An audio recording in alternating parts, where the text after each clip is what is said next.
सर्वज्ञ श्री चक्रधर स्वामी की।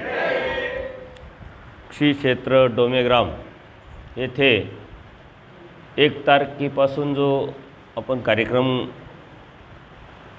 घेत आहोत त्याचा आज 8वा दिवस आहे। सकाळी आपण श्री क्षेत्र बेलापूर, श्री क्षेत्र भोकर स्थान करायला गेल्यामुळे सकाळचं सत्र आपण घेतलं नाही। स्वामी श्री चक्रधरांनी प्रसंगानुरूप आपल्याला तत्वज्ञान सांगितलं। तत्वज्ञानातून धर्म आचार काय आहे आणि तो आचार केल्यानंतर आपल्याला मिळणारं फळ काय आहे हे स्पष्ट आणि पारदर्शकपणे सांगितलेलं आहे। कारण स्वामींनी प्रत्येक गोष्टीचा जो उद्देश आहे, ध्येय आहे, ते स्पष्ट करून आपल्यासमोर ते ध्येय पक्कं केलेलं आहे। सृष्टीच्या रचनेचा उद्देश, स्वतःच्या अवताराचा उद्देश, जीवाला बोध देण्याचा उद्देश, वाडोवाडी फिरण्याचा उद्देश, जीवधर्म देहधर्म ह्या जीवाचे आम्ही का स्वीकारतो, या जीवाची अयोग्यता नासून योग्यतेमध्ये परावर्तित करणे आणि अयोग्य जीवाला योग्य करून प्राप्तीला नेणे, अशा प्रत्येक गोष्टीचा उद्देश परमेश्वराने स्पष्ट केलेला आहे। आपलं असं तत्वज्ञान आहे, जो भी प्रश्न तुमच्या मनात येईल त्याचं उत्तर आपल्याला सापडत असतं। परंतु आपल्या मनात एक तर प्रश्न निर्माण होती नाही, झाले तर उत्तर शोधण्याचा आपण प्रयत्न करत नाही।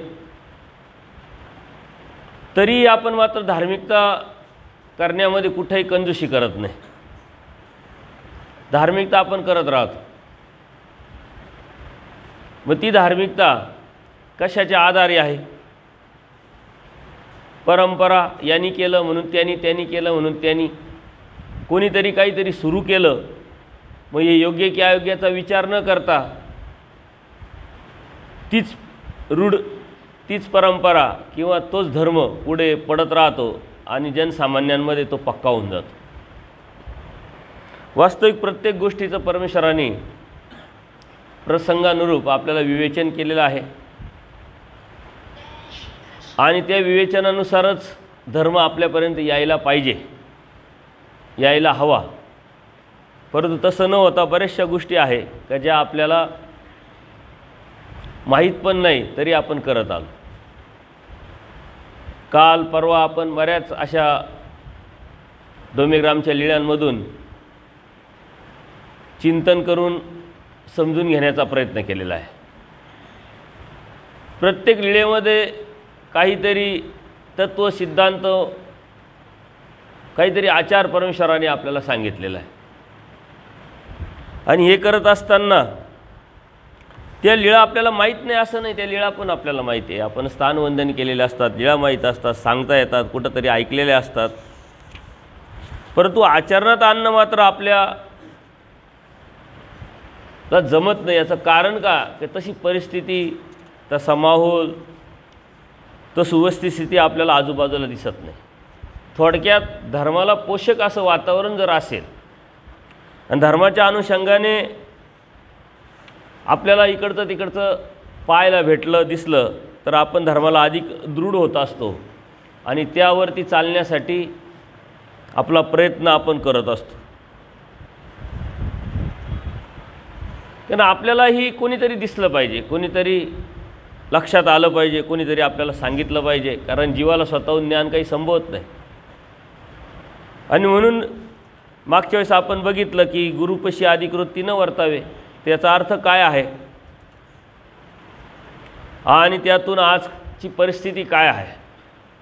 नुसत्या लीळा जर वाचल्या आणि वाचून पुढं चालत राहिलो तर आपल्याला किती कळेल, काय समजेल, हे अत्यंत संशोधनाचा विषय आहे।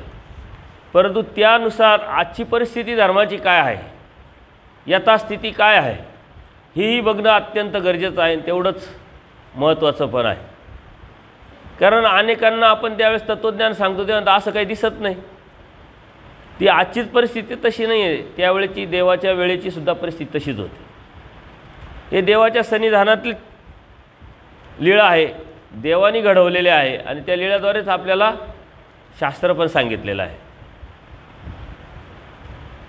आचार्यांना रात्रभर निरूपण केलं.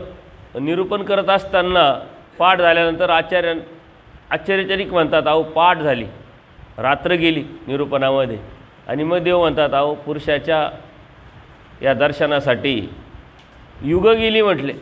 एका पुरुषाची गोष्ट सांगितली, ते पुरुष म्हणजे स्वतःच परमेश्वर. असे आपले अनंत जन्म गेले, अनंत सृष्ट्या गेल्या. देव कळाला नाही, देव समजला, देव जाणवला नाही. आता मात्र जाणीव झाली, कळाला आहे, समजला आहे, बोध झाला आहे. आता मात्र वेळेला आपण महत्त्व देऊन ती वेळ कशी पकडता येईल आपल्याला, याचा आपण विचार केला पाहिजे. अन्यथा ही वेळ परमेश्वराच्या कृपेनं, परमेश्वराच्याच दयेने आपल्यापर्यंत आलेली, कळत न कळत केलेल्या क्रियेचा स्वीकार होऊन आपल्याला परमेश्वराची ओळख, परमेश्वराची जाणीव करून दिलेली आहे. आणि त्या परमेश्वराला अनन्यभावे शरण जावं, आपण परमेश्वराला प्राप्ती करावी, याच उद्देशाने परमेश्वराने आपल्यापर्यंत हे पोचवलं. आपण कर्मराटी जीवन जगत असताना समाजाच्या ज्या परंपरा आहेत त्या आपल्यापर्यंत पोचलेल्या असतात. कोणीतरी काहीतरी करताना दिसतं, मग आपल्याला वाटतं की आपण काय करावं, आपण तर दैवराटीचे असून परमेश्वर भक्त आहे, निवृत्ती धर्म आहे, आणि मग आपण काय करावं. त्या अनुषंगाने सुद्धा संग्रह पाळण्याच्या उद्देशाने परमेश्वराने तो धर्म आपल्याला कुशलतेने, व्यवहाराने, आपल्या हुशारीने कसा सांभाळता येऊ शकतो, आणि समाजात राहत असताना समाजाचे संकेत पाळून संग्रह कसा पाळता येतो, हेही सप्रमाण आपल्याला अनेक वेळेच्या माध्यमातून सांगितलेलं आहे. परंतु अशा काही गोष्टी आहे की ज्या आपल्या डोक्यामध्ये एवढ्या फिट्ट बसलेल्या आहे, याचं कारण अर्धवट ज्ञान, पूर्ण समजून न घेणे, आणि त्यामुळं आपल्याला असा मानसिकता तयार झाली की हा आपल्या धर्माचाच आचार आहे, हाच आपला धर्म आहे, आणि त्यामुळं खरा धर्म मात्र आपण समजून न घेता, लक्षात न घेता तिथपर्यंत पोचत नाही. म्हणून धर्म मी म्हणत राहतो, धर्म म्हणजे आयऱ्या गैऱ्याचं कामच नाही. धर्म हा बुद्धिवाद्यांचा आहे, विचार करणाऱ्याचा आहे, चिंतन करणाऱ्याचा आहे, संशोधन करणाऱ्याचा आहे, शोधण्याचा आहे. का आणि कसं असं असू शकतं का, असे प्रश्न निर्माण करून त्याचं उत्तर जो शोधतो त्याला खरा धर्म समजत असतो, कळत असतो. अन्य माणूससुद्धा एखाद्या वेळेस त्याच्या मनात जर प्रश्न झाले की परमेश्वर एक असं आपण ऐकत आलो, हे तर कितीतरी दिसतात, आणि असं असू शकतं का, ना असं होऊ शकतं का, जेव्हा त्याच्या मनात विचार येतो त्याच वेळेस नेमकं तुमच्यासारखं कोणीतरी भेटून त्याला हे तत्त्वज्ञान सांगून लक्षात आणून देतो की परमेश्वर एकच आहे, आणि मग ज्याला तू समजतो एक, ते कोण आहे. मनात प्रश्न निर्माण झाला पाहिजे. म्हणजे भांडारेकरांना मनात प्रश्न निर्माण झाला, देव हजर झाला. देव तात्काळ अखंडितपणे कार्यरत आहे, आणि या जीवाच्याच हितासाठी, जीवाच्याच भल्यासाठी, जीव उद्धारण्याच्या व्यसन घेऊन अवतार घेतलेला असल्यामुळं उद्धारण्याचं व्यसन निर्माण झाल्यामुळं तुमच्या मनात जो प्रश्न निर्माण होईल त्याचं उत्तर तुम्हाला लगेच सापडेल, पण आपण शोधण्याचा प्रयत्न करत नाही. परंपरा म्हणून स्वीकारतो, हे आपलंच आहे म्हणून स्वीकारतो आणि करत राहतो. त्याचा वेगळा विचार कोणी करत नाही. पण जोपर्यंत तुम्ही वेगळा विचार धर्माचा करत नाही, तोपर्यंत जो वेगळा धर्म देवाने सांगितलेला आहे तोही लक्षात येणार नाही. तोही आपल्याला पुढे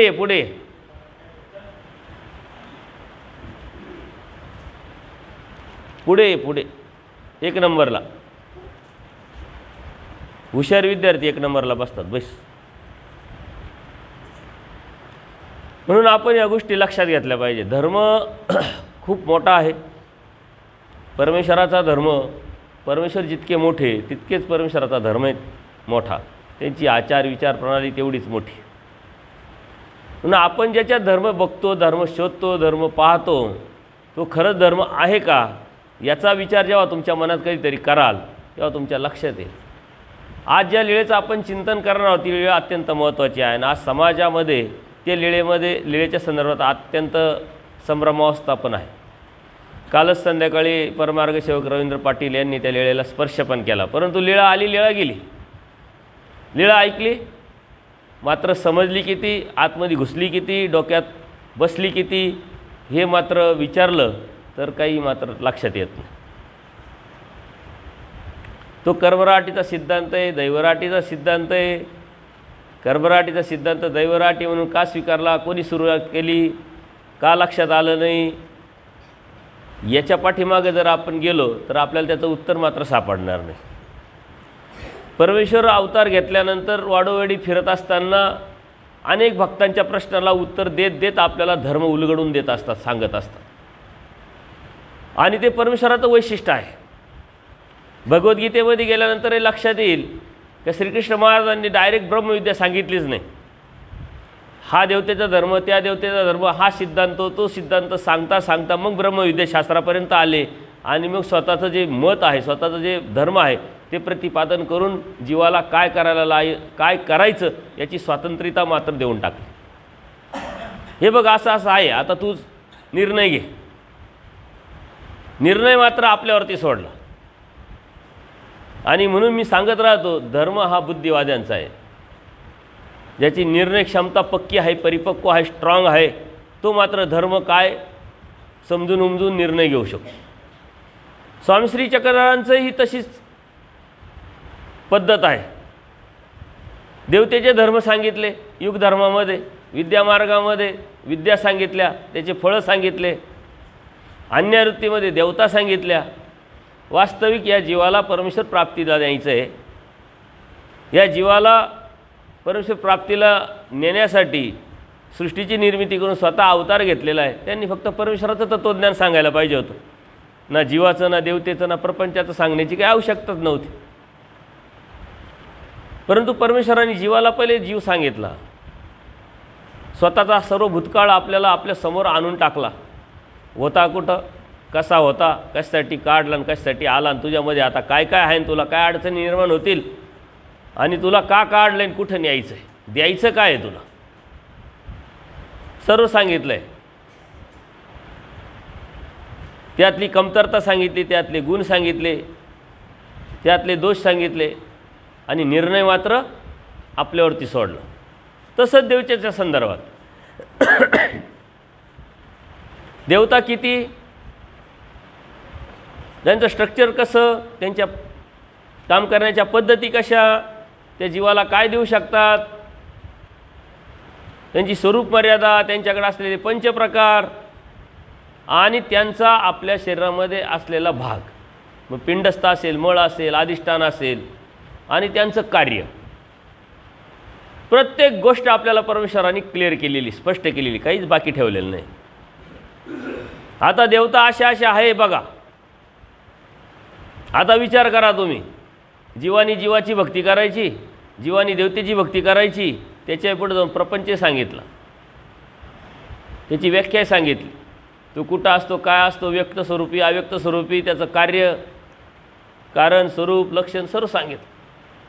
आता कुठं अडकायचं तुम्ही, जीवामध्ये जीवाने अडकायचं, देवतेमध्ये अडकायचं, प्रपंचात अडकायचं, की या तिन्हीला सोडून माझ्याकडे यायचं. मग नंतर स्वतःची ओळख दिली, आणि स्वतःची ओळख देत असताना, तत्त्वज्ञान सांगत असताना या समाजामध्ये नेमकं चाललंय काय, आणि ते कोणतं आहे, कोणाचं आहे, ते केल्यानंतर मिळणार काय आहे, आणि ते सोडल्यानंतर जे माझं आहे ते जर केलं, येथीचं केलं, तर तुम्हाला मिळणार काय, हे बी स्पष्ट केलेलं आहे.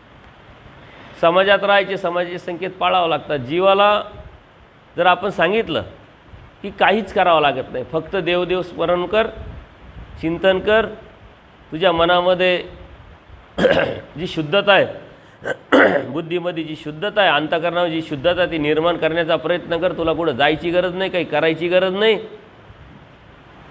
खर्च नको, प्रवास नको, क्रिया नको.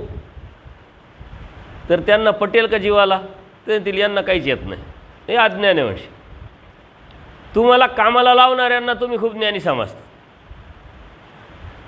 हे कर, असं कर, तसंच कर, इकडंच पाय कर, तिकडं डोकं कर, असंच नारळ ठेव, तसंच नारळ ठेव, असाच उपास कर, असेच सफेद कपड्यावरती बैस, इकडं तोंड कर तिकडं तोंड कर, बाबा किती ज्ञानी, वा वा, प्रत्येक गोष्ट बारीक सारीक माहिती म्हटली. प्रत्येक गोष्ट पारायण करायला एखाद्या बाबांना बोलवलं, ते म्हटलं काही करत नाही, चला विडा ठेवा, स्मरण करा, मी पारायण करून घेतो. मन समाधानच होणार नाही तुमचं. पण दुसरे एखादे भिक्षुक आले, चला तांदूळ आणा, स्वस्तिक काढलं, मग तांब्या आणा, तोही तांब्या कशाचा, स्टीलचा नाही, हा तांब्याचा तांब्या आणा. मग त्याच्यावरती काय काढलं, स्वस्तिक काढलं. मग ते बरोबर तुम्ही सर्वांनी हात लावा, मग ठेवलं.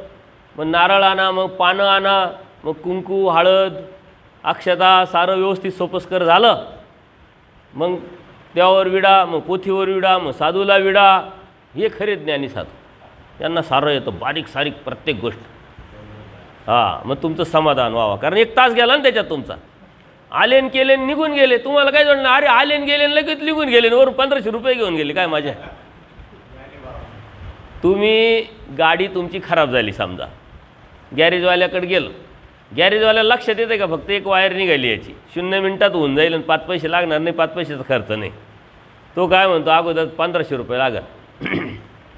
आता आपल्याला माहीतच नाही आहे, गाडी स्टार्ट होणं गरजेची आहे. 1500 रुपयाने 2000 घे बाबा. तो म्हणतो काय अगोदरच ठरवून घेतलं, बरं आहे, नाही तर आम्ही काम केलं का. तुम्ही म्हणता काय काय केलं तू, काही खर्च नाही, काही नाही, 0 मिनिटात झालं आणि एवढे पैसे कशाला, तू पहिले पैसे दे. तो लगेच जातो, वायर जोडतो, म्हणतो करा बरं स्टार्ट, गाडी स्टार्ट होते. आपण म्हणतो अरे हे स्किलचं नॉलेजचं पैसा आहे.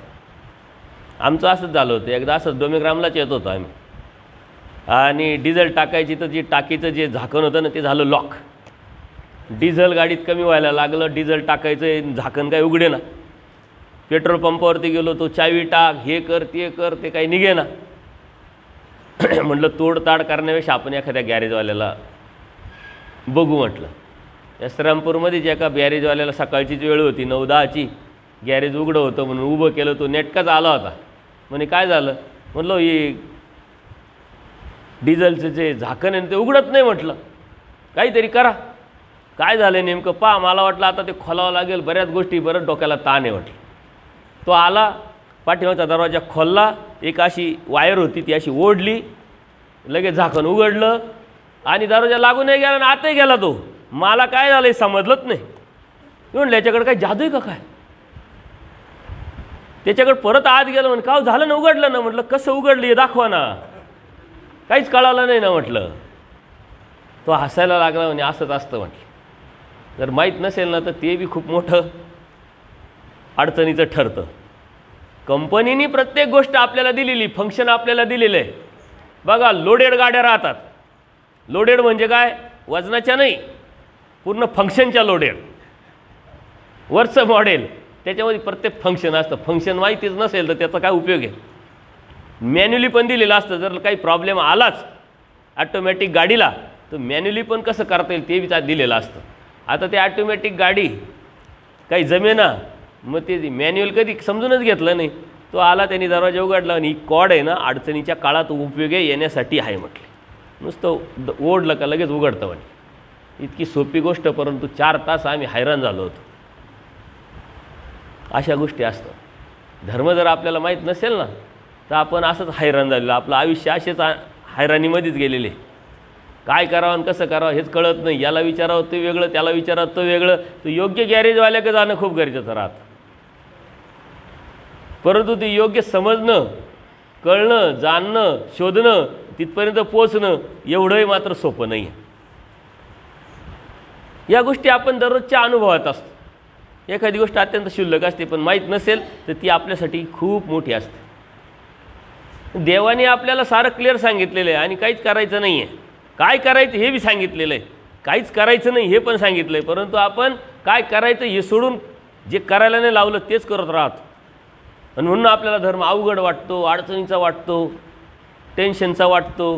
म्हणून धर्माविषयी भीती, न्यूनगंड, गैरसमज इतके वाढलेले, सस्पेन्स करून टाकलेले. सस्पेन्स असतं ना, काही सस्पेन्स काहीच झालेलं नसतं, पण डॉक्टर म्हणतो तुम्ही बाजूला राहा, तुम्ही बाजूला व्हा. ICUमध्ये धावपळ चालू राहते, हे चालू राहतं, काहीच झालेलं नसतं.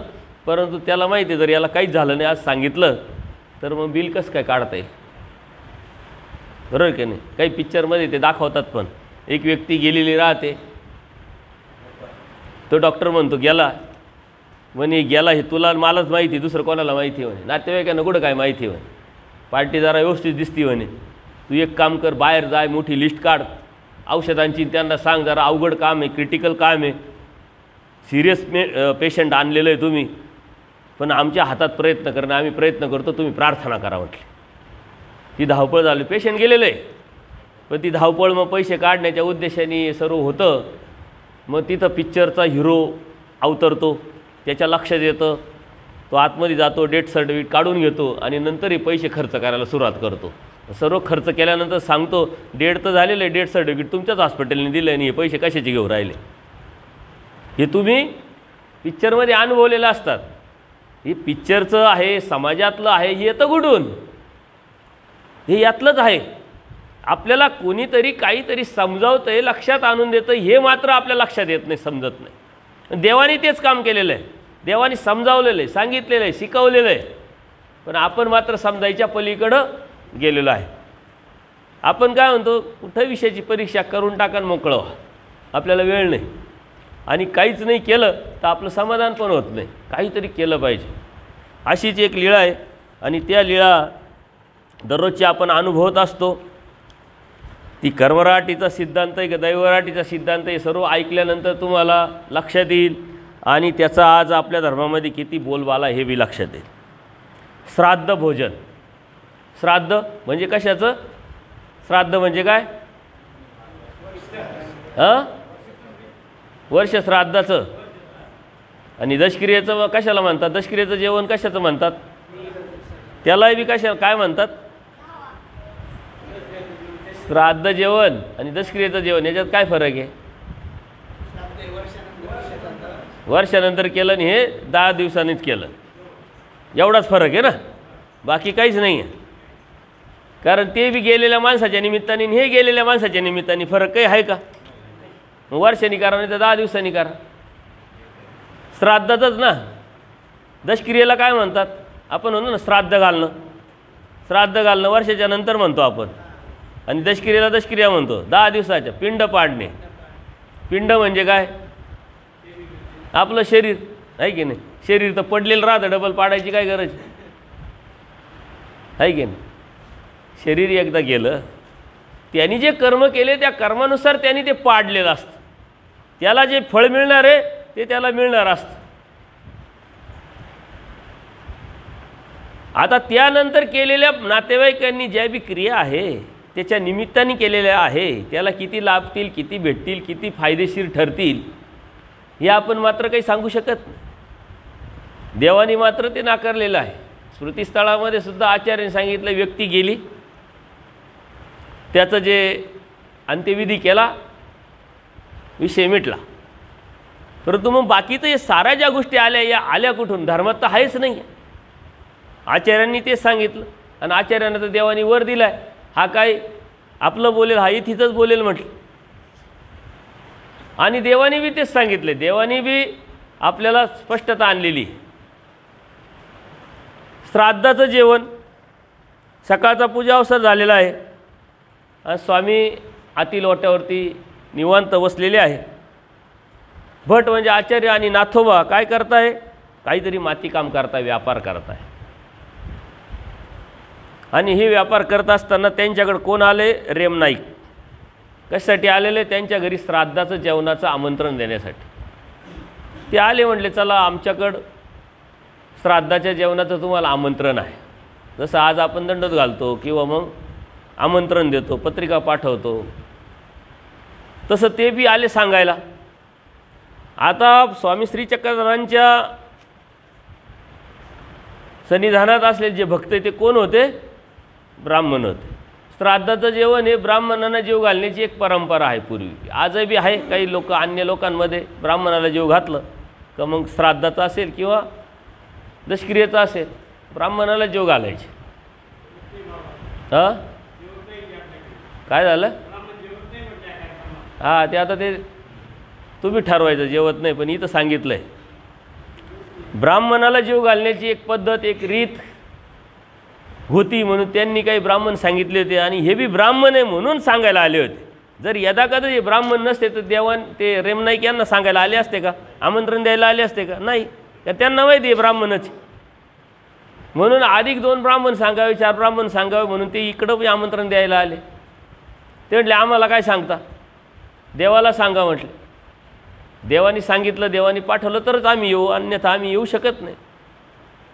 मग देवाकडे ते रेमनाईक आले आणि देवानी त्यांना काय उत्तर दिलं हे अत्यंत महत्त्वाचं आहे. स्वामींकडे आले, नमस्कार केला, विनंती करू लागले का नाथोबाला आणि भटाला आमच्या इथे जेवायला पाठवा म्हटले, श्राद्धाचं जेवण आहे म्हटले. तर देवाने काय लाव हे महात्मे, हे महात्मे श्राद्धाचं जेवण कसे करायला येतील म्हटले. हे श्राद्धाचं जेवण करत नाही आणि ते येऊ शकत नाही म्हटले, असं स्पष्टता देवाने सांगितलेली आहे. याचा अर्थ काय की आपल्या दैवराटीचा हा सिद्धांतच नाही आहे. जे हेतूचं जेवण असतं, मग ते दशक्रियेचं असो नाही तर श्राद्धाचं असो, गेलेल्या माणसाच्या निमित्ताचं असो, हे घ्यायला देवाने नाकारलेलं आहे. कारण हे महात्मे म्हटले हे कसं येतील. आणि मग ते म्हणतील तुम्ही पाठवाल तर येतील यदा कदाचित, तुम्ही जर पाठवलं तर. म्हणजे आम्ही कसे काय पाठवू, कारण हे महात्मे आम्ही पाठवणार कसे म्हटले. परंतु देवाने एक स्वतंत्रता दिली, आम्ही पाठवणार नाही, परंतु मग ते येत असतील तर ते घेऊन जा म्हणे, आम्ही कुठं कोणाला अडवलं आहे, कोणाचं बंधन थोडी आहे म्हटले. देवाने मात्र नाकारलेलं आहे आणि स्वतःही पाठवलेलं नाही आहे. आणि तोच धागा, तोच शब्द रेमनाईकांनी पकडला आणि ते काय म्हणतात, जाता जाता आचार्यांना, नाथोबांना की देवाकडून आम्ही परवानगी घेतलेली आहे, तुम्हाला आम्ही बोलवायला येतो आमची तयारी झाल्यानंतर. आणि मग त्यांची सर्व तयारी झाली. यांनी अगोदर सांगितले आम्ही आज्ञा मागून आलेलो आहे. यांनाही वाटतं आता देवाने आज्ञा दिलीच आहे, दिली आहे, मग त्यामुळं काय हरकत नाही, आपलं यांनी बोलायला आलं का आपण देवाला दंडोत करू आणि जाऊ. दंडोत करण्याचा उद्देश काय की परत कन्फर्म करू क्लिअर, खरंच आम्हाला आज्ञा दिली का, पाठवलं आहे का. परंतु रेमनाईक काय ते येतात घाईघाईत, त्यांची दरवाजातच भेट होते आणि ते काय करतात, घाई करायला लागतात. ते म्हणतात चला चला चला तयारी झाली म्हटली.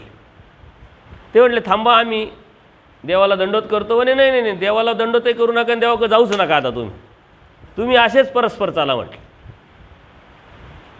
त्यांना देवाकडे त्यांना जाऊच दिलं नाही. जर यदा कदाचित देवाकडे गेले असते, ते देवाला जाऊ दिले असते तर देवाने काहीतरी टोकलं असतं, काहीतरी सांगितलं असतं, जाऊ नका म्हटले असते. नाही तर म्हटले असते तुम्ही कसे काय जाऊ राहिले, कशाच्या म्हणण्यावर जाऊ राहिले, का जाऊ राहिले, तुम्ही तर महात्मे आहे असं काहीतरी म्हटले असते ना. परंतु देवाकडे न जाता घाईघाईत त्यांना ते घेऊन गेले आणि मग श्राद्धाचं जेवण जेवले, पानविडा घेतला. देवाचं इकडं सर्व दुपारचं पिढाहरण झालेलं आहे, पौढ झालेला, आराम झालेला आणि देव बसले.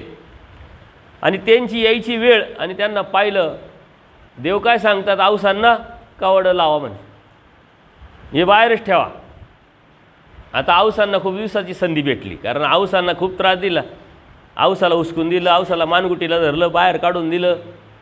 तिला मनात राग आला का ही संधी आता आपल्याला, आपण आता यांना काही सोडत नाही. दरवाजा बांधला नाही, तिकडं राहायचं नाही, अजिबात यायचं नाही म्हणे, बांध तुमचे दरवाजे बांध म्हणे, देवाने तुम्हाला नाकारलं आहे. आता यांना प्रश्न पडला आपल्याकडून काय चुकी झाली, कारण त्यांना माहीतच नाही ना. माती काम करता करता रेमनाईक आले, त्यांनी सांगितलं की बाबा आम्ही येऊ शकत नाही, पण देवानी पाठवलं, देवाला विचारा तर आम्ही येईल. आणि रेमनाईक सांगताय की देवाची आज्ञा घेतली आम्ही, याचा अर्थ देवाच्या आज्ञेनेच आम्ही गेलो आहे. आणि मग गेलो आहे तर मग आमची चुकी झाली काय, त्यांना मोठा प्रश्न पडला. आता मोठा प्रश्न पडल्यानंतर दरवाजे तर बंद झाले आणि त्याच्यात औसा दादागिरी करून राहिल्या, मग कसं करायचं. बराच वेळ गेला. आता बाईसा प्रेमी भक्त देवासारखीच त्यांच्या मनामध्ये दया उपजली. हे देवा काय झालं नेमकं, त्यांना सांगा तरी, त्यांची चुकी तर कळू द्या, त्यांना माहीतच नाही काय झालं आहे, किती वेळ दंड द्याल. बरं एक काम करा, त्यांना विचारा, त्यांची चुकी झाली असेल त्यांना दंड द्या. बाईसा कड घ्यायच्या, प्रत्येकाच्या कड घ्यायच्या. बाईसांच्या बाबतीतलं हे वैशिष्ट्य आपण जर लक्षात घेतलं का याच्या बाबतीत कट घ्यायचा त्याच्या बाबतीत कट घ्यायचा नाही असं कधीच झालं नाही. प्रत्येकाच्या बाबतीत कट घ्यायच्यात, कारण प्रेमी भक्ताचं हे लक्षण असतं. ज्याची परमेश्वरावर निष्ठा असते, भाव असतो, समर्थावरचं ओळख असते, त्याला प्रत्येक आपलं वाटतं आणि प्रत्येकाचं दुःखही आपलं वाटतं. म्हणून मी सांगत राहतो का परमेश्वर प्राप्तीचं एक लक्षण काय आहे आपल्या मनामध्ये, आपल्या हृदयामध्ये, का ज्याचं मन, ज्याचं हृदय कोमल आहे, निरागस आहे. लहान मुलांचं कसं कोमल निरागस असतं, त्यांना कोणाविषयी काहीच वाटत नाही, परकेपणा काहीच वाटत नाही. 4 मुलं एकत्र आले का 0 मिनिटात दोस्ती होते, भांडणे होतात, परत एकत्र येतात, खेळतात, कुदतात, काही वाटत नाही. आपण तर 4 दिवस एकत्र राहिल्यानंतर फक्त जुजबी ओळख होते कुठं कुठं कुठं. आणि जर यदा कदाचित दुसऱ्या लांबचा असेल, प्रांताचा असेल, वेगळ्या जातीचा असेल तर मग आपली दोस्तीच होत नाही. परंतु दैवराटीचे म्हणून आपण एकत्र आलेलो असतो, आपलेपणाच नाही आपल्या मनामध्ये, आणि आपण अनुभवत असतो. नवरात्रामध्ये मी एका मार्गात जाण्याचा योग आला, मला त्यांनी बोलवलं होतं का 1 तास तुमचं सत्र तुम्हाला घ्यावाच लागेल. गेलो. आता योगायोग असे का तिथं महाराष्ट्रीयन आणि राजस्थानी असे सद्भक्त आलेले होते स्मरणाला. माझे ते लक्षात आलं काही राजस्थानी भेटले, त्याने आप हिंदी में हमको समजाओ. आता माझे ते लक्षात राहिलं नाही की यांनी मला सांगितलं, मी आपलं सांगत गेलो आणि ह्याच विषयावरती आलो की आपण तुम्ही दैवराटीचे म्हणून परमेश्वराचे म्हणून एकत्र आला आहात, पण असे कोण 2 माणसं आहे का जे एक राजस्थानचा आहे आणि एक महाराष्ट्राचा आहे, दोस्ती झाली, सांगा म्हटलं, हात वर करा. एकाने हात नाही वर. अशा 2 बाया कोणत्या आहे का ज्या एकमेकीशी गप्पा मारतात, एक राजस्थानची एक महाराष्ट्रातली, एकीने बी हात वर नाही केला. तो विकल्प आपल्या मनातून गेलाच नाही, तिथपर्यंत आपण पोचलोच नाही. देवदेव आपल्यापासून खूप लांब आहे, खूप दूर आहे. इथं आपण एकामेकाचं झालो नाही, अजून एकामेकावरती प्रेम नाही, आपलेपणा नाही, एकामेकाचे मन जुळत नाही.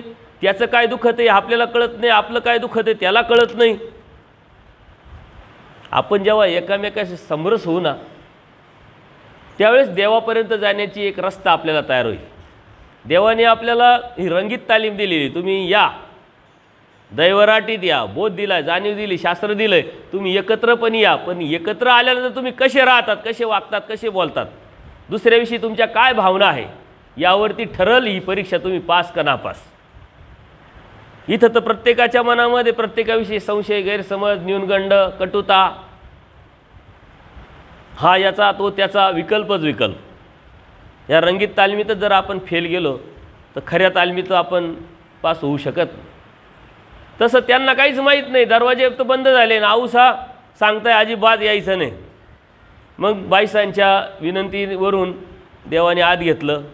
म्हणले तुम्ही महात्मे, तुम्ही श्राद्धाचं जेवण कसं काय करायला गेले. म्हणे तुम्हीच परवानगी दिली. म्हणे मी परवानगी दिली. मग त्यांनी सारा वृत्तांत सांगितला आणि देवाच्या लक्षात आलं की यांनी, आता देवाला तर माहीतच आहे.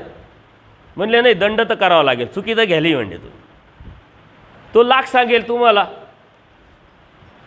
का परवानगी भेटली, पण तुम्ही कन्फर्म करणं काम आहे की नाही. आणि व्यवहारात बघा, आपण तुमच्याकडे जर कोणी XYZ व्यक्ती आली आणि सांगितलं का अशा तुमच्या मित्रांनी सांगितले 500 रुपये द्यायला, तुम्ही लगेच देऊन टाकता का. अरे माझ्या मित्रांनी सांगितलं असं खोटं थोडी लगेच देऊन टाकता का. नाही देता, आपण लगेच फोन लावतो का रे तू असं पाठवलं आहे, कोणी आलं आहे का, कन्फर्म करतो. तो म्हणतो हा मी पाठवला, मी फोन करायचं विसरलो, दे काही हरकत नाही. आपण तो फोन रेकॉर्ड करून ठेवतो, नको उद्या नाही म्हणायला. किती हुशार आहे आपण.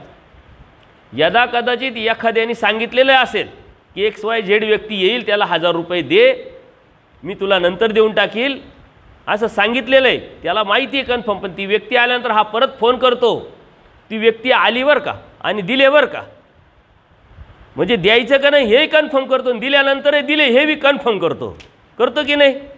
अध्यात्मात आहे का तसं की मला यांनी हे करायला लावलं, कुठं आहे, कोणती लीळा आहे, कोणता दृष्टांत आहे, कोणतं सूत्र आहे, कोणता सिद्धांत आहे, कोणता आचार आहे, कोणता विचार आहे, चेक करू आपण, पाहून मग नंतर करू, किंवा फोन करू 2-4 ठिकाणी कन्फर्म करू. काहीच नाही. आलं आहे पाठीमागून, चाललं आहे पुढं. हे फक्त आपल्याला व्हॉट्सअपवरती पोस्ट फॉरवर्ड करतानाच आपला हा स्वभाव बरोबर आपल्या लक्षात येतो. वाचलेले सुद्धा नसतो फॉरवर्ड, आली का इकडं पोस्ट इकडं, तिकडूनची पोस्ट इकडं, काहीच माहीत नसतं. पण व्यावहारिक जगामध्ये, भौतिक जगामध्ये प्रत्येक गोष्ट कन्फर्म करतो, पण धर्मामध्ये कन्फर्म करत नाही. आणि देवाला तेच अपेक्षित आहे की तुम्ही कन्फर्म करा, क्लिअर करा, स्पष्ट करा. काय आहे हे समजून जाणून उमजून घ्या आणि नंतर करा, नाही तर फसण्याची शक्यता आहे. हे बी तसेच फसले ना. त्यांनी कोणावर विश्वास ठेवला? रेम नाईकावरती विश्वास ठेवला आणि म्हणून फसले. म्हणले दंड तर द्यावाच लागेल. म्हटले काय दंड? म्हणे उड्या मारायच्या, उंचावरून उड्या मारायच्या. म्हणजे चालेल, हा नाही करता 25 उड्यांपर्यंत क्लिअर झालं. देव जास्त सांगायचे, हे कमी सांगायचे. असं करता करता 25 उड्या मारायच्या. एक उडी मारली म्हणे ही लिखी लागली नाही. का बरं? आट घातली देवानी. उडी मारताना हात बी टेकले नाही पाहिजे पुढं आणि पाठीमागचे पाय पण आपल्याला लागले नाही पाहिजे. अशी उडी. आता तुम्ही उडी मारून दाखवा बरं, एक तरी मारता येईल का तुम्हाला? कधीही उडी मारताना बॅलन्स आपला पुढं जातो म्हणून आपण हात टेकतो आणि मागचा बॅलन्स पायावरती आपण टेकवीत असतो. बॅलन्स न घेता उडी मारायची. दुप्पट उड्या झाल्या म्हणजे 50 उड्या झाल्या. देव म्हणे एकही लिखी लागली नाही. झाली का पंचायत? आता किती करायच्या? परत 22 दया आली. देव म्हणतात, देवाला म्हणतात, देवा एवढ्या उड्या मारल्या पोरांनी, घामाघूम झाली. ते खाल्लेलं सारं जिरलं असेल, खायला गेले नसते ते परवडलं असतं. आता काहीतरी दंडाची जी शिक्षा आहे ती वेगळी करा म्हटली. वेगळी करा म्हटले. देव म्हटले ठीक आहे, तुम्ही म्हणताय तर. अजून एक वैशिष्ट्य सांगतो, 22 कोणतीच गोष्ट देवानी नाकारली नाही, टाळली पण नाही. खेळ चालू आहे, क्रीडा चालू आहे, वेळ झाला, 22 आल्या का लगेच देव थांबवायचे आणि आता काय म्हणायचे? आता 22चा देव होईल. प्रेमी भक्ताचा देवाला किती अभिमान असतो. 22 देव होईल. आता 22 कोणतीच गोष्ट त्यांनी टाळली नाही आणि 22 बी तशाच क्वालिटीच्या होत्या, तशाच योग्यतेच्या होत्या. म्हणून देवावर आपण जर प्रेम करणारे असू आणि देव आपल्याला आवडत असेल तर देवाची कोणतीच गोष्ट न टाळणारे आपण जर भक्त झालो तर आपण दैवराटीचे. आपल्याला कोणती गोष्ट ह्याच माहिती नाही तेव्हा टाळणं, स्वीकारणं, घेणं, चालणं हा प्रश्नच येत नाही. आपण तुम्ही लय शहाणे का त्यांनी सांगितलं याचा अर्थ ओकेच असेल, गृहीत धरतो आपण. धर्म गृहीत धरण्याचा नसतो, कारण धर्म तुमचा असतो.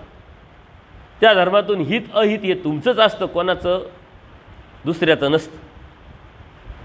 कन्फर्म आपल्याला करावं लागतं. बोध आपल्याला दिलेला त्या बोधाच्याद्वारे आपण समजून उमजून घ्यायचं राहत. तुम्ही म्हणाल मग त्यांनी सांगितलं मग आम्हाला काहीच कळालं नाही, आजपर्यंत काही समजलंच नाही, आम्ही काहीच केलं नाही. जीवन तर तुमचं आहे, फसले तर तुम्ही, वेळ तर तुमची गेली. त्यांचं काय गेलं? कोणाचं काही जातं का? कोणाचं काहीच जात नाही. म्हणून वेळ आपण आपल्याला पकडायची असते. कोणाला तक्रारी करून आणि कोणाकडून तक्रारी सांगून काय उपयोग नसतो. आणि मग दंडवताचं त्यांनी म्हटले 500 दंडवत घालावं लागते. आता अगोदरच 50 उड्या मारल्या, त्या उड्या बी काय सोप्या होत्या का? सर्व जिरलं आहे आणि जिरल्यानंतर परत 500 दंडवत. त्याच्यातही आता 22 दया आली. 22 प्रॅक्टिस होती. 22 हजार दंडवत घालायच्या, 500 दंडवत घालायचे.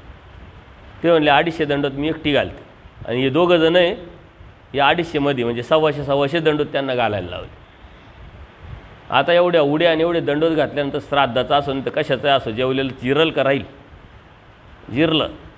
देवाने सांगितलं, विचारलं का हो खाल्लेलं जिरलं का? म्हणे अहो जिरलं काय? म्हणे आईचं दूधसुद्धा जिरलं म्हणे, ते पेलं होतं त्यावेळेस, ते सुद्धा जिरलं, काही राहिलंच नाही म्हणे आमच्यामध्ये. आत करायला तर लावलं. वरून देवाला दया आली.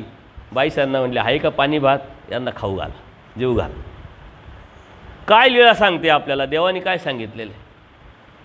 का देवाने असं करायला लावलं? अन्न तर ते आहे, अन्न तर आपलं घरचं असतं. तिथं खाऊन खाऊन काय खाल्लं असेल यांनी? डाळ भात चपाती भाजी काय त्यावेळेचे पदार्थ असतील ते, याच्या व्यतिरिक्त काय असेल? परंतु ते कशाचं होतं, का होतं, त्यातून यांना काय नुकसान झालं? देवाचं तर सन्निधान होतं. इथं देवाचं सन्निधान असताना देव एकीकडे सांगतात अग्नीच्या दृष्टांतानी, अग्नी जर जळाला का त्याच्यात ओले कोरडे सारे जळून जातात म्हटले. आता देवाच्या सन्निधानामध्ये यांनी काही केलं बी तर काय फरक पडला असता? पण नाही. देवाने सांगितलं असं नाही करता येणार, तुम्हाला ते जिरवावं लागेल, ते तुम्हाला घेताच येणार नाही, कारण तुम्ही धर्मावरून जाण्याची शक्यता आहे, मिळीनं निर्माण होण्याची शक्यता आहे. एवढा मोठा धर्म जो तुम्हाला भेटला आहे तो एवढा सोपा आहे का? सहजासहजी आहे का? म्हणून हेतूचं जेवण आपल्याला देवाने नाकारलेलं आहे. आता हा सिद्धांत जर आपण दशक्रियेला लावला तर, कारण दशक्रियेचं काय, दशक्रियेचं तर उलट अलीकडचं आहे 10 दिवसाचं लगेच करंट पॉवर जास्त असेल ना, हे वर्षाचं आहे, वर्षानंतर थोडा फरक पडतो ना. श्राद्धाचं काय दशक्रियेचं काय ती लीळा तुम्ही बघा. महादायसाने विचारलेलं आहे आणि कशातलं विचारलं आहे, कर्मराटीचं विचारलेलं आहे आणि त्या कर्मराटीच्या विचाराला देवानी उत्तर दिलेलं आहे. इकडं दैवराटीचा विषयच नाही, कारण महादायसा ही आशा आहे पुराण ऐकून यायच्या, कीर्तन ऐकून यायच्या, त्याच्यामध्ये असं काहीतरी ऐकलं, असं काहीतरी वाचलं का देवाला विचारायचं का तिथं आम्ही असं असं ऐकलं, तसं तसं ऐकलं. काय आहे खरं? देव म्हणतात बाई ते काय सांगता तुम्ही, आम्ही येथून तुम्हाला आता खरं काय ते सांगतो. आणि देव मग त्याच्यावरती स्पष्टता करायची. 10 दिवसा भित्रा की जे म्हटले कर्मराटीचा सिद्धांत ते ऐकून आले, म्हणे असं आहे, म्हणले प्रेतदेहाचं नरक असतं, म्हणले विकल्प केलं तर, असं आम्ही ऐकलं. म्हणे हो, याच्यावर उपाय काय? म्हणले 10 दिवसाच्या आत जर केलं तर नासतं म्हटले. त्यांनी परत विचारलं म्हणजे कोण स्वीकारतं आणि कोण नासवतं? प्रेतदेहाचं नरक कोण देतं? कोणती देवता देते? पितृदेवता. ती पितृदेवता ते स्वीकारते आणि ते नासवते म्हटले आणि तीच स्वीकारते. आता इथं दैवराटीचा काही संबंध आहे का? स्पष्ट लीळा आहे. आपल्याला फक्त 10 दिवसाच्या भित्री की जे एवढं तिथपर्यंतच आहे, पुढचं आपल्यापर्यंत आलं नाही कधी. आणि त्यातून मग आपले पात्र सुरू झाले. देव सांगतात, बोध देतात तुम्हाला आम्ही निर्विकल्प केलं, विकल्पच नाही राहिला तुमच्या मनामध्ये, कोणाचा विषय नाही राहिला. आता लगेच बोध झाला, लगेच निर्विकल्प झालो, आपण जातीतून बाहेर पडलो, संप्रदायातून बाहेर पडलो, अन्यथा ज्ञानातून बाहेर पडलो, असं होत नाही. पवित्र अपवित्र, स्वच्छ अस्वच्छ, तुझं मोठं लहान, ब्राह्मण शूद्र याच्यातून लगेच बाहेर पडत नाही. ते संस्कार आहे, आपली परंपरा आहे. त्यातून बाहेर पडणं हे बोधाचं लक्षण आहे. ती प्रॅक्टिस करून पुढं जाणं हे बोधाचं लक्षण आहे. बोध होताच होत नाही. पहिलीच जातात मुलगा लगे हुशार होत नाही. त्यांनी सातत्यपूर्ण अभ्यास केला तर मग तो कुठंतरी मोठा होईल, डिग्री घेईल, इंजिनियर होईल, IAS ऑफिसर होईल. त्याला त्यासाठी 15 वर्ष द्यावं लागतात. तसं बोधानंतर तुम्ही किती वर्ष धर्मात घातले आणि कसे घातले त्याच्यावरती मग निर्विकल्पता ठरते.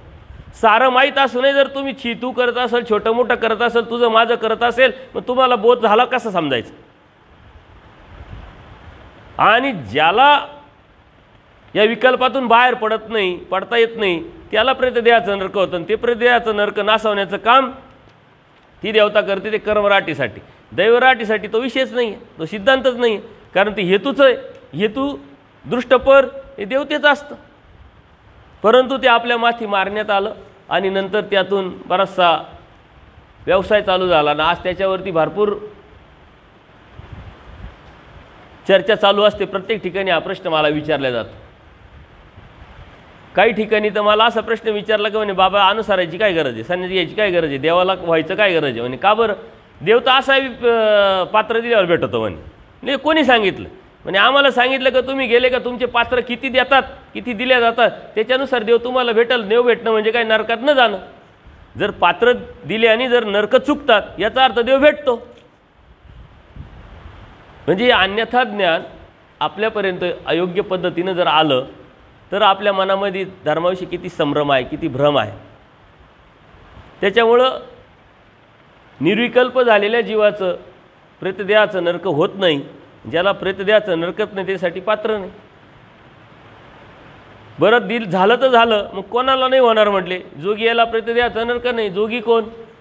जो संन्यासी आहे, ज्यांनी त्याग केलेला आहे, परमेश्वराला अनन्य भावे शरण गेलेला आहे, तो जोगी. या शब्दाचा अर्थ काय होतो? कर्मराटीमध्ये जोगी म्हणजे संन्यासी, साधू. पण आमचे बी जर पात्र घालायला आम्हीच लावत असेल तर मग आम्ही जोगी आहे का? जोगी होतो का? देवाने तर नाकारले. बरं हे तर ठीक आहे, पण हे घेता याचं काय? यांना किती दंड? आता देव तर नाही 500 उड्या मारा म्हणायला आणि 500 दंड घालायला. मग यातून मळीनं तो होऊन देणाऱ्याचंही नुकसान आणि घेणाऱ्याचंही नुकसान. तरी पक्षकारांनी पॉझिटिव्ह विचार ठेवून सांगितलं की जर यदा कदाचित परमेश्वर अवताराने एक शीत घेतलं आणि ज्ञानियांनी जर पूर्ण भोजन घेतलं तर यदा कदाचित नसेल म्हटलं. त्याच्याही पुढे जाऊन महादायसाच्या प्रश्नाला उत्तर देताना देवाने काय म्हणलं, ये तिचं होय ते चुकी ती जर परमेश्वराचं जर झालो तर सारंच चुकल, मग प्रेतदेह चुकल आणि बाकीचे नरक चुकल. प्रेतदेह तर खूप छोटं नरक आहे, त्याच्या पुढं मोठे मोठे नरक आहे. ते जर चुकत आहे तर याची काय गोष्ट आहे. मोठं चुकल तेव्हा लहान त्याच्यात इन्क्लूड होतच ना. कुणी दैवराटीसाठी नाही, फक्त देव समजून घेणे, देव जाणून घेणे, अनन्य भावी परमेश्वराला शरण जाणे. त्या पद्धतीनं जर तुम्ही शुद्धता निर्माण करून परमेश्वराला अनन्य भावी शरण जाऊन परमेश्वराची भक्ती जर केली तर बाकी याच्यासाठी काही उपाय करण्याची गरज नाही. पण त्याच्यासाठी एका दिवसात ही गोष्ट होणार नाही. ही प्रक्रिया आहे. हळूहळू त्या साधकांनी साधनावरती जाणं, त्या साधनावरून ती प्रॅक्टिस करून प्रक्रियेवरून त्या धर्मावरती जाणं, एक दृढता निर्माण करणं हे अत्यंत गरजेचं आहे. अन्यथा आपण काय म्हणतो की दीक्षा झाली सारच झालं, उपदेश झाला सारच झालं, 4 गोष्टी कळाल्या सारच झालं. असं सारच कधीच होत नसतं. पहिलीत घातलं आपण म्हणतो, पहिलीत घातलं, आता शाळेत एकदाचं घातलं आहे आता झालं सारं असं म्हणतो का. उलट तेव्हापासून ती जबाबदारी वाढते.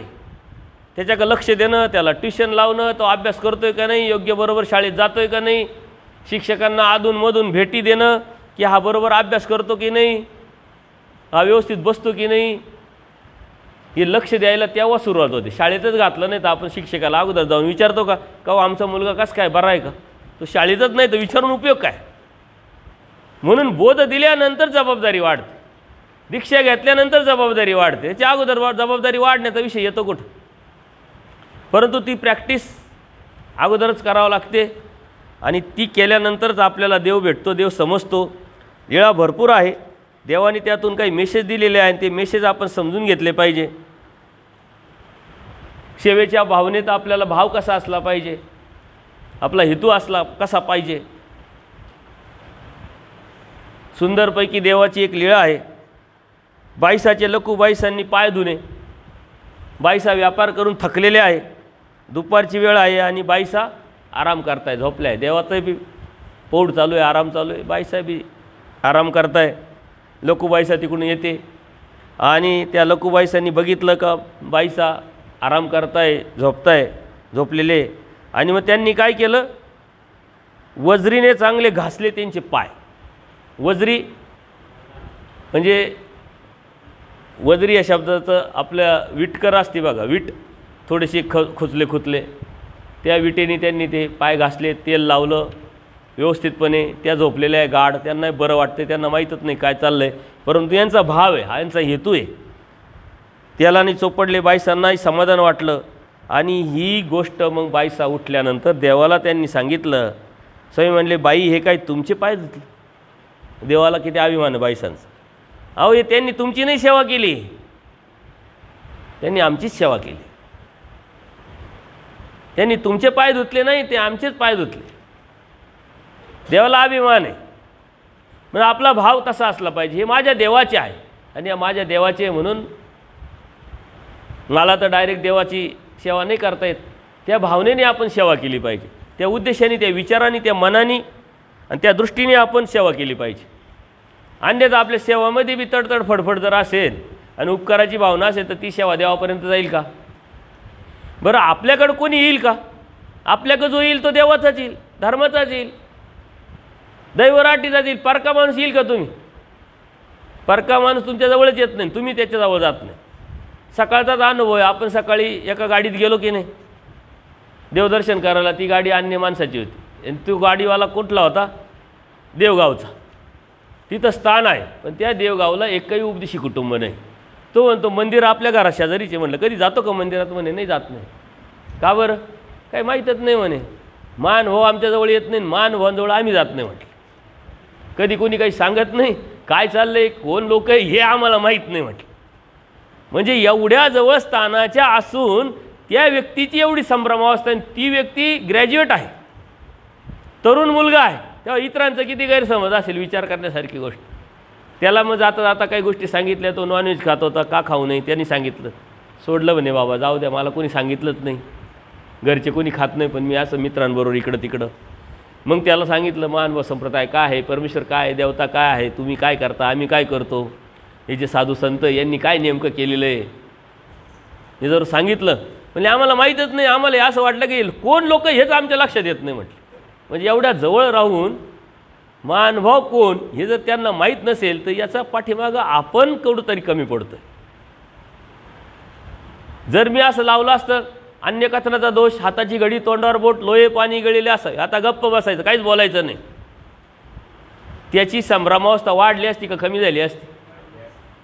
त्याची अनुकूलता वाढली असती का कमी झाली असती? बरं मी याला काय महावाक्य सांगितलं, खूप मोठं तत्वज्ञान सांगितलं, अरे तू धार्मिकता करतो का? तो नाही करतो. कशाला करतो? गाडी कशाला चालवतो? गाडी चालवताना काही शिकला का? डायरेक्ट गाडी घेतली, स्टार्ट केली, निघाला?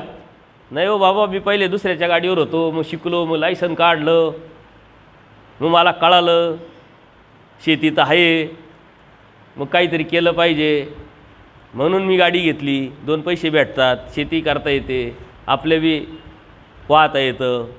ले सारं समजून घेतलं का आपोआप कळालं. एखाद्या डॉक्टरकडे गेला, इंजेक्शन मारलं, लगेच सारं कळालं. म्हणे असं कसं काय? अनुभवाने कळालं. हे करत करत मग मी त्याला फक्त काय सांगितलं, हत्तीचा दृष्टांत, भगवद्गीता, धर्मग्रंथ, जगमान्य ग्रंथ, आणि भक्ती का करायची आणि कशासाठी करायची, आणि आम्ही कोणती भक्ती करतो आणि तुम्ही कोणती करताय, त्यातून काय होणार आहे आणि त्यातून काय होणार आहे. मग आता अन्य कथनाचा दोष लागला का? तो निदान त्याची नजर तर बदलेल का रे महानुभाव. मी बी आता कोणी साधू संत येताना दिसले का मी असं दंडोत करायचं, तो बी असा करायला लागला होता लगेच. तुम्ही कसे राहता, कसे वागता, कसे बोलता, त्यावरती साऱ्या गोष्टी अवलंबून. आपला हेतू असला पाहिजे. कालच आपण सांगितलं का, देव सम, परमेश्वर सम, जीव विषम. सकळ जीवाते चिंतिती. प्रत्येक जीव हा परमेश्वराच्या रडारावरती नजरेत आहे. आपण अधिक भाग्यवान आहे का आपण आपल्यापर्यंत देवापर्यंत पोचलो, ते देवाने पोचवलंय, परंतु ते तुमच्या संपर्कात आहे म्हणून त्या देवाने तुमच्या संपर्कात त्यांना आणलंय. हे नियोजनबद्ध कार्यक्रम असतो ना, असे अनुभव आम्हाला भरपूर आहे. फार यूट्यूबच्या माध्यमातून सुद्धा हे संपर्क आहे. आता 11 तारखेला आपल्या अर्जुनदासजी दीक्षा होता, यूट्यूबचंच माध्यम आहे. मी गमतीनं म्हणत राहतो, ज्यांनी यूट्यूब बनवलं ना त्याला सुद्धा गोमटं लागणारच ना,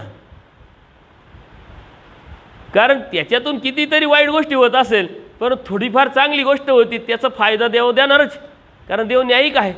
केली क्रिया वाया जात नाही, त्याच्या मनात घेणं नाही, काय कोण करतंय, काय करतंय, कशासाठी करतंय, काही चालत नाही.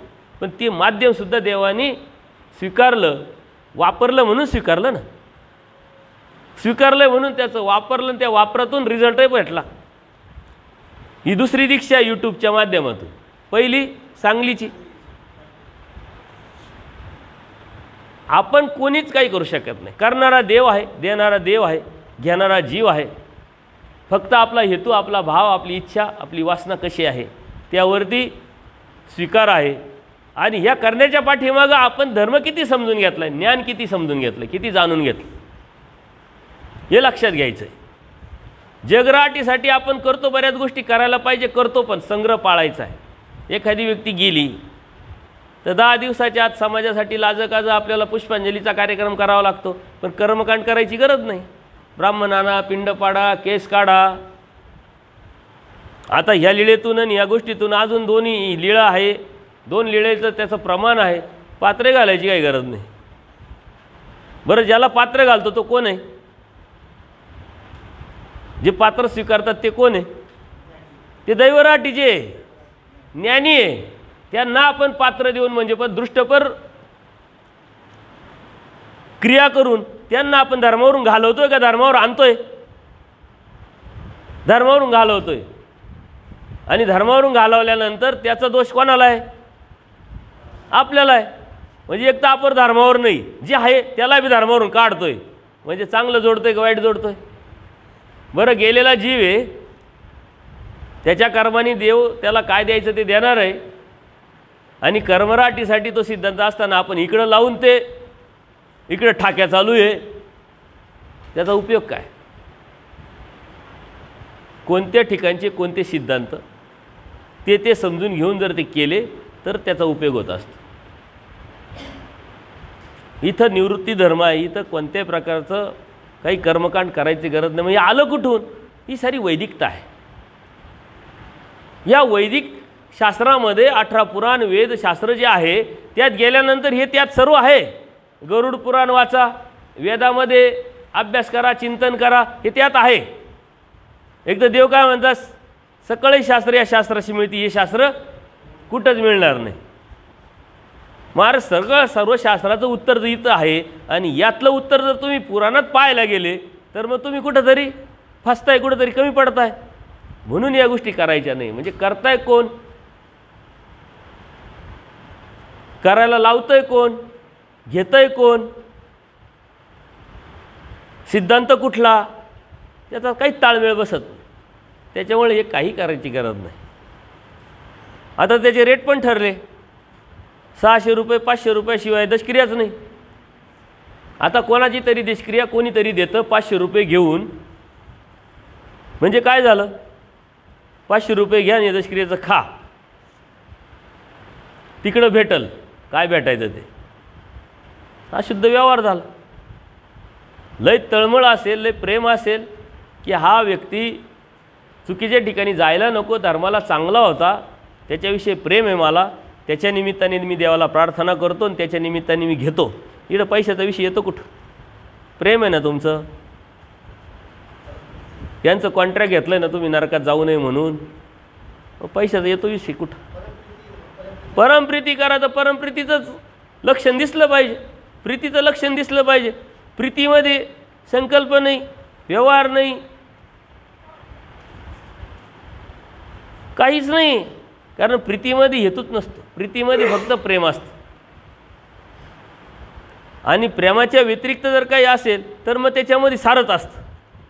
प्रेमामध्ये काही नसतं, देवाणघेवाण नसते, कोणत्याही प्रकारचा विधी नसतो. या आपण मात्र लक्षात येत नाही. जर असं जर आपण स्वीकारलं धर्म, तर धर्म किती सोपा सरळ तुम्हाला वाटेल, त्याचा अभिमान किती येईल याचा सहज विचार करा. सहज विचार करा, इतका सोपा सरळ धर्म, साधा, कोणत्याही प्रकारच्या अडचणीचा नाही. सर्वांनी एकामेकावर प्रेम करायचं, आपलेपणाने विचारायचं, एकामेकाला सपोर्ट करायचा, कुठं कमी पडतंय, कुठं काय करतंय, सेवा करायची. ऑल ओव्हर इंडियात फिरा, तुम्हाला काही अडचण येईल का. सारे आपलेच आपले माणसं, कुठे जा आपल्या सेवा करणारे आपल्याला भेटताय, प्रेमाने जवळ करणारे भेटताय. या या बसा बसा म्हणताय, हा म्हणतो चहा घ्या, तो म्हणतो बिस्किट घ्या, घ्या घ्या घ्या घ्या. प्रेम आहे, प्रीतीचं आहे. तुम्हाला किती अभिमान वाटेल आणि देवाला त्याच्यापेक्षा किती अभिमान वाटेल, प्रसन्नता किती निर्माण होईल. परंतु हे काहीच राहिलं नाही. देवाने सांगितलेलं सरळ धर्म, साधा धर्म, सोपा धर्म आपण अडचणीचा करून टाकला, अवघड करून टाकला. आणि त्या अवघडातून आपल्याला भेटलेला जो देव आहे तोही आपण दूर करून टाकला. देव दूर होतो यातून, आपण दूर होत नाही धर्माच्या. आपण तर अगोदर धर्माच्या दूर आहे म्हणून तर आपण हे उद्योग करतोय. धर्माच्या जवळ झाले तर तुम्हाला याच्यात काहीच करायची इच्छा होणार नाही. देव खोपडीला आहे आणि सिन्नरला चालले आणि लांब असं एरंड बन दिसतं.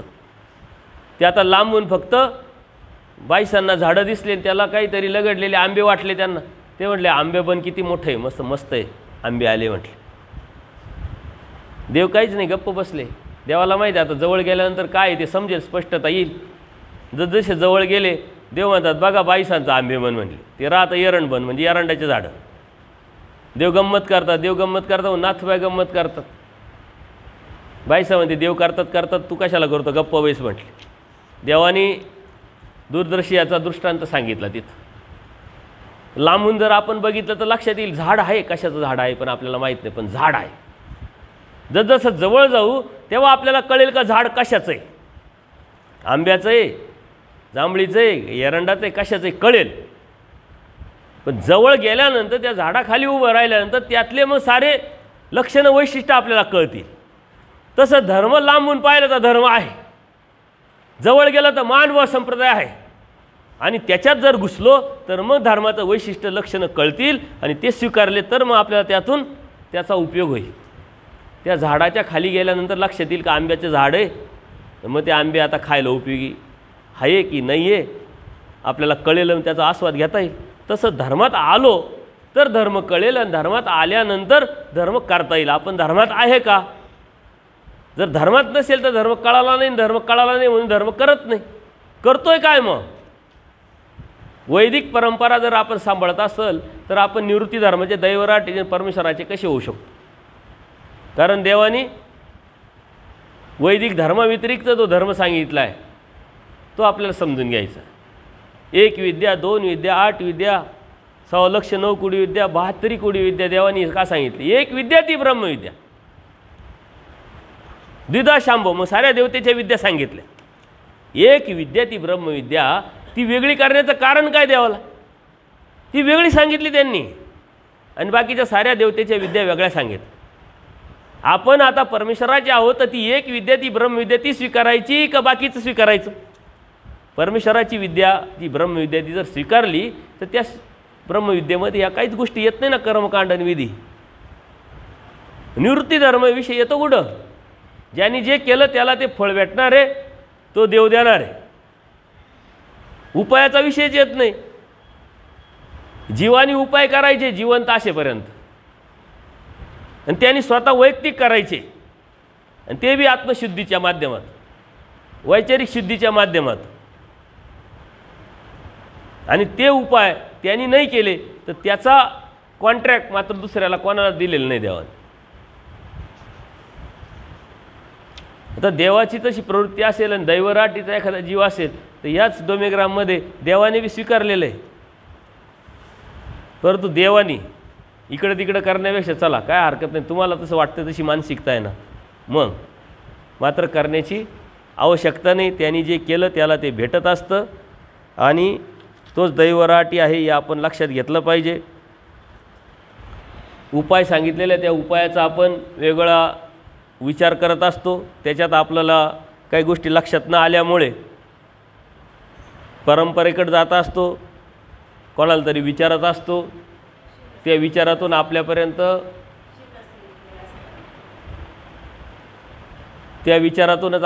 हे विचार आलेले राहतात. परंतु आपण शोधत नाही, ते शोधले पाहिजे. ते नाही शोधलं तर आपणच फसण्याची शक्यता असते. कारण धर्म आपला आहे, जीवन आपलं आहे, प्राप्ती आपली आहे, फसणं आपलं आणि यश आपलंच. काही कोणाला घेणं देणं नाही, देवालाच फक्त घेणं देणं आहे. ते देवाने सांगितलेलं आहे आणि देवाने ते बी सांगितलं आहे. म्हणले कोण होता माझा? कोण इंद्राचा, कोण चंद्राचा? जो माझा होता त्याच्या केसाला धक्का लागला नाही. मग देवाचं होऊन राहा, तुमच्या केसाला धक्का लागणार नाही. म्हणजे थोडक्यात काय का तुम्हाला कोणतीच देवता कोणत्याच नरकात नेणार नाही, दुःखातच जाणार नाही तुम्ही. ते तुम्हाला समजलं असेल. श्रीकृष्ण महाराजांच्या संदर्भात दादोसांनी महादायसाला सांगितलं का तुम्ही आंघोळ केली का? म्हणे केली. म्हणे अहो तुम्ही गुरुवाचं पाणी पिले. कारण देव समोरून येत आहे, महादायसा समोर येत आहे आणि अचानक त्यांच्या लक्षात येतं का देव आले, आता देवाचं चरणतीर्थ घ्यायचं आहे. श्रीचरणावरती धूळ उडालेली आहे, पाणी नाही आहे. महादेवाचं मंदिर आहे, त्याच्यावरती ती गळती लावलेली, मनात विकल्पच नाही आहे. गेले आणि तेच पाणी आणलं, देवाचे श्रीचरण तीर्थ घेऊन ती परत गळती तिथे लावून टाकली. बिडारावर आल्यानंतर दादोस म्हणतात तुम्ही आंघोळ करा. म्हणे का करा? मी तर सकाळीच केली. म्हणे आम्ही तुम्ही गुरुवाचं पाणी पिले म्हणे. आणि ते गुरुवाचं पाणी थोडी होतं, ते चरणतीर्थ होतं देवाचं. म्हणले देवाचं चरणतीर्थ जरी असलं, देवाच्या श्रीचरणावरती जरी ते पाणी टाकलं, पण ते ओरिजिनल ते गुरुवाचंच होतं ना म्हटले. तिला वाटलं आता हे म्हणताय तर असू शकतं, परंतु चुकीचं असेल तर देवाने तेव्हा टोकलं असतं. म्हणले अहो तुम्ही असं कसं काय म्हणता? देवाने सांगितलं असतं. आणि देवाला काय पडलं? म्हणे जीव नरकात गेला काय स्वर्गात गेला काय? आणि असं कसं काय? म्हणे अहो मग द्वापर युगामध्ये श्रीकृष्ण महाराजांच्या समोर ते यादव झुंजून मेले, तिथं काय देव नव्हते काय म्हटले. तो परिहार दिल्यानंतर सर्वसामान्य माणसावर लगेच लक्षात येतं. म्हणते अरे हा बरोबर आहे, आपण सर्वसामान्य नाही, आपण स्ट्रॉंग आहे. कोणी काही परिहार दिला आपण काय म्हणतो? बाप दाखवण्याचं श्राद्ध कर. प्रमाण काय? श्रुती स्मृतीचं, आपल्याला देवाच्या ब्रह्मविद्याशास्त्राचं. आपण त्यात जात नाही, तो आरसा आपण वापरत नाही, म्हणून अडचणी निर्माण होतात. यांनी सांगितलं आहे मग असू शकतं. मग ते देवाचा आराम चालला आहे तरी महादायसा येते आणि महादायसा आल्यानंतर देव म्हणतात बाहेर कोण आहे? बाईसांना म्हणते बाबा एवढ्या वेळेस कोण येणार आहे? म्हणे आलेली बघा. बाईसा पाहते तर महादायसा आलेली. महादायसा येते, विचारते म्हणे का हो देवाला जीव नरकात गेला काय स्वर्गात गेला का काय पडलं नाही? देव लगेच उठतात. असं कोण म्हणतं? म्हणे असं असं झालं. म्हणे तिथं कोण होता माझा? कोणी इंद्राचा, कोण चंद्राचा? त्यांना आम्ही काही सांगितलं नाही का? आम्ही सांगितलं ना म्हटलं. पण त्यांचे कर्म, त्यांचा अप्रयत्न ते गेले. पण जो एक माझा होता त्याच्या केसाला धक्का लागला का म्हणे, प्रमाण दिलं देवाने. जर केसाला धक्का जर लागला असता तर आम्ही निराभिमान, पण आपल्या लागे साहेबांनी एक ब्राह्मण दुसऱ्या ब्राह्मणावर आपटून नष्ट केलं असतं, एवढा अभिमान देवाने घेतला ना. आपण देवाचं जर झालो आणि आपण देवाचं झाल्यानंतर एक ब्राह्मण दुसऱ्या ब्राह्मणावर आपण्याची देवाची तयारी आहे, तर तुमच्या नरकाचं याचं आणि त्याचं काय घेऊन बसते, देवतेचं काय घेऊन बसले. पण देवाचं होत नाही, मग उपाय करीत हिंडतो. उपाय एकच आहे देवाचं. एकदा का देवाचं झालं तर तुम्हाला कोणत्याही उपायाची गरज नाही, पैशाची गरज नाही, खर्चायची गरज नाही, काही डोकं लावायची गरज नाही.